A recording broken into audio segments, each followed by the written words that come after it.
Bonjour à tous et bienvenue sur Étoile Guidance. On se retrouve aujourd'hui les amis pour le message spécial sentimental concernant le signe de la Vierge en signe solaire, ascendant, lune ou Vénus et comme d'habitude, conservez uniquement ce qui vibre avec vous. Allons-y, c'est parti pour nos amis Vierges.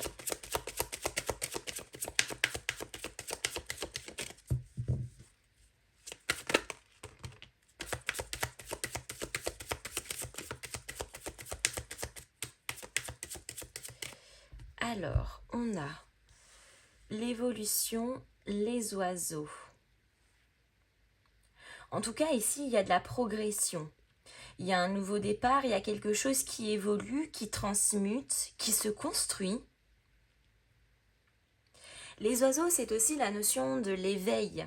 Donc peut-être aussi que l'on s'éveille à de nouvelles énergies, à de nouvelles opportunités qui nous permettent davantage de progresser dans un lien ou en tout cas à ce que l'on aspire sur le plan sentimental.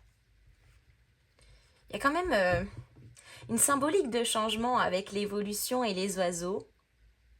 Alors, est-ce que l'on change d'endroit? Est-ce que l'on change d'état d'esprit? Est-ce que l'on change de perspective? Est-ce que l'on change de partenaire?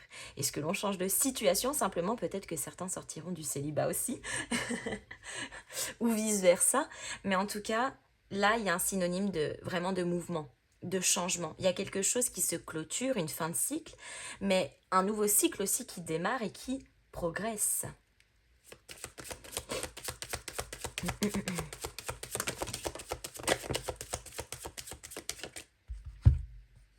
Oh, le masque.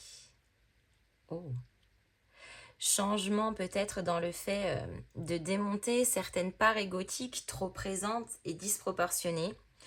Le masque, c'est aussi le masque de l'illusion, ça pourrait être aussi dans certains cas le masque de l'autoprotection, mais de la surprotection. Donc peut-être que là, on décide aussi de se diriger vers une énergie beaucoup plus flexible, beaucoup plus calme, beaucoup plus douce, plutôt que l'armure du soldat qui va complètement à la guerre. Avec le masque, c'est une énergie, notamment avec l'évolution et les oiseaux, où on n'a plus besoin de se surprotéger, de suranalyser, entre guillemets, de sortir les dents et de faire le chihuahua, alors que ça n'a pas lieu d'être. On a la pureté. On retrouve beaucoup plus de sérénité, de calme, de légèreté. On se retrouve sur un côté très adaptable, très flexible. Ça ne veut pas dire qu'on accepte tout, attention, mais on est dans la compréhension de soi, de l'autre, de ce qui se passe, de ce que l'on ressent, de ce que l'on capte également. Et on est parfaitement aligné avec nous-mêmes pour être en capacité de dire oui, de dire non, de dire je veux, je ne veux pas, j'accepte, je refuse. Et ce qui nous permet bien évidemment de faire tomber certains masques et encore une fois d'aller à la bataille alors qu'en réalité il n'y a même pas de bataille à aller. À voir.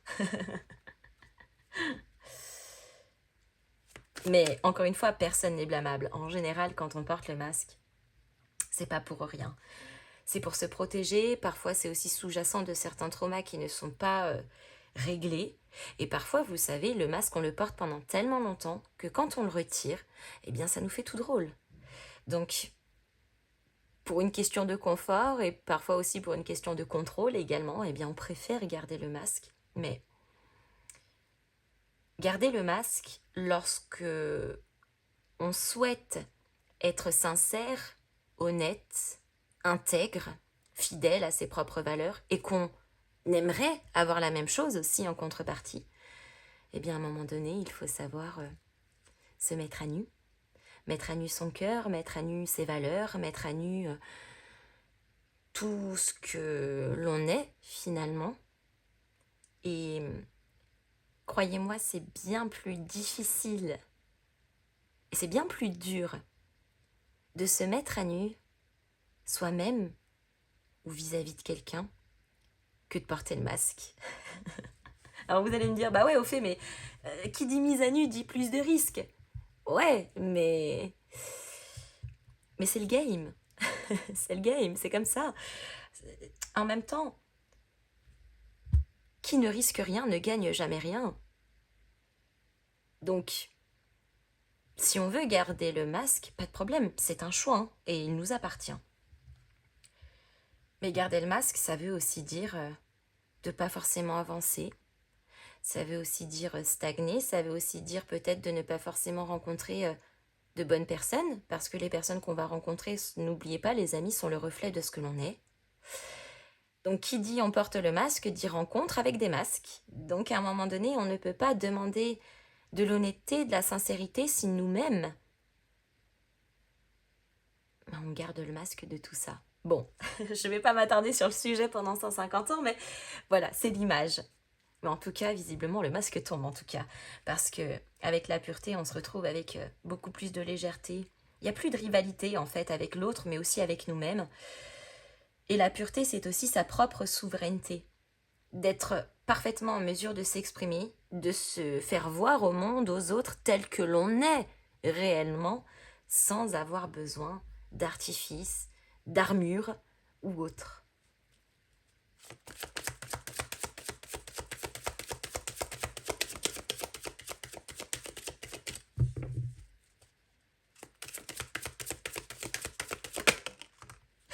Peut-être.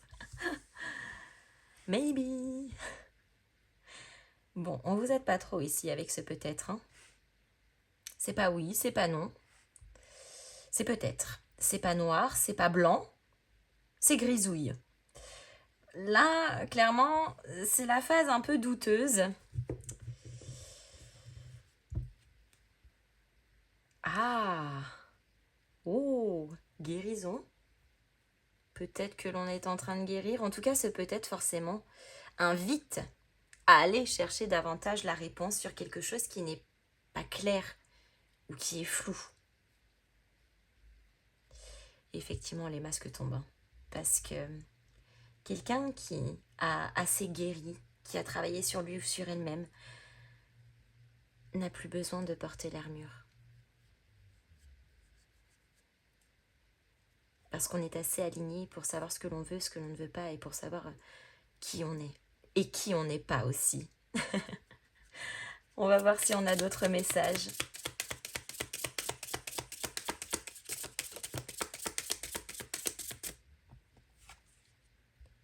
Laisse-le venir. Alors laisse-le ou laisse-la. Mais là, on est en train de vous dire de laisser venir à vous.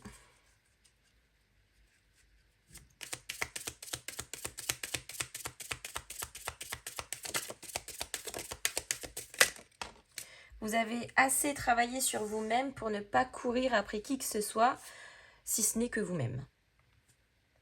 Tu as peur d'y croire. Ah. Bah, ça explique forcément le masque. Hein. Il ou elle doute encore. C'est pour ça qu'on a cette énergie du peut-être, parce que ça vous met dans l'inconfort. C'est pas très clair. Donc on préfère garder l'armure pour se protéger avant une éventuelle tempête. Mais ça ne veut pas forcément dire qu'il va y avoir une tempête derrière.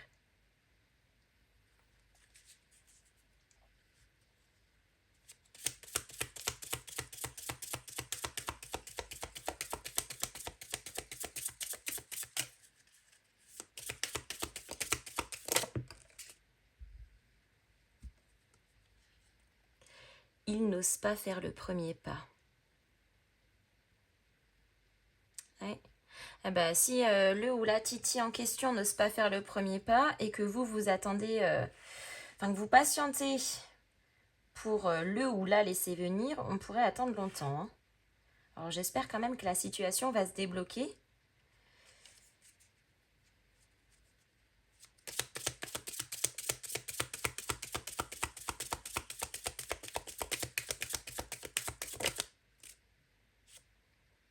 Il garde ses sentiments pour lui. Alors ça peut avoir deux connotations. Je pense que sur le plan sentimental, le fait de se dévoiler ses sentiments, qui on est, etc., je pense qu'on est face à quelqu'un ici de très timide, qui s'exprime très peu et qui peut-être a besoin aussi d'une certaine confirmation pour pouvoir engager la chose. Mais la notion laisse-le venir, c'est peut-être aussi simplement vous d'apporter le sujet et ensuite de le ou la laisser déballer, ou d'exploiter, d'expérimenter, de s'exprimer, etc. Donc il y a quand même un quelque chose qui est partagé. Je pense que l'initiative propre doit venir de la personne en question parce qu'on est en train de vous dire de laisser la personne venir jusqu'à vous. Par contre, il n'empêche pas que vous pouvez simplement émettre l'idée de poser le sujet sur la table. Étant donné que la personne ici n'ose pas se dévoiler, n'ose pas faire le premier pas, vous engagez simplement la chose et ensuite vous laissez défiler. Et dans les prochains jours. Dans les prochains jours. Donc bon, le peut-être, à mon avis, il va pas rester là encore bien longtemps. Hein. Parce que visiblement, dans les prochains jours, on aura quand même un positionnement ou une réponse. Les amis, je m'arrête ici. J'espère que cette guidance vous aura plu. N'hésitez pas à me mettre vos petits pouces en l'air, à me faire vos retours dans les commentaires, à booster et à partager cette vidéo. Et en attendant, je vous fais à tous de gros bisous et je vous dis à très bientôt.